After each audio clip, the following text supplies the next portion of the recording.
வெளிப்படுத்தல் 1:8 இயேசு கிறிஸ்து நான் தான் அல்பா ஒமேகா அப்படின்னு சொல்றாரு. அல்பா ஒமேகா அதாவது ஆல்ஃபா ஒமேகா இந்த 2 எழுத்தும் கிரீக் ஆல்பபெட்ஸ்ல ஃபர்ஸ்ட் அண்ட் லாஸ்ட் லெட்டர்ஸ். இப்போ இங்கிலீஷ் ஆல்பபெட்ல ஃபர்ஸ்ட் அண்ட் லாஸ்ட் லெட்டர் வந்து ஏ அண்ட் ஜெட். தமிழ்ல ஆல இருந்து அக்கு அப்படின்னு சொல்லலாம். அதே மாதிரி எபிரேய மொழியில ஃபர்ஸ்ட் அண்ட் லாஸ்ட் லெட்டர்ஸ் வந்து ஆலஃப் அண்ட் டாவ்.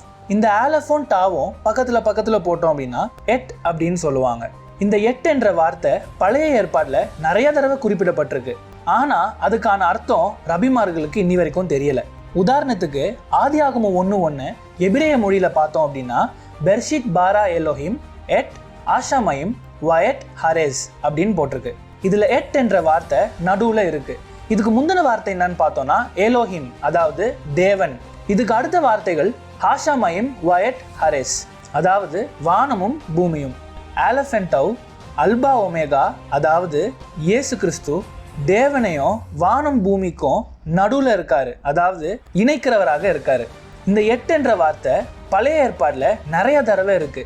ஏசாயா 53 அதிகாரத்துல கூட எட் என்ற வார்த்தை நிறைய தடவை குறிப்பிடப்பட்டிருக்கு. அதனால பழைய ஏற்பாடுல இயேசு கிறிஸ்து இல்லை அப்படின்னு யாராவது சொன்னாங்கன்னா அவங்க வேதத்தை ஒழுங்கா படிக்கவே இல்லைங்க.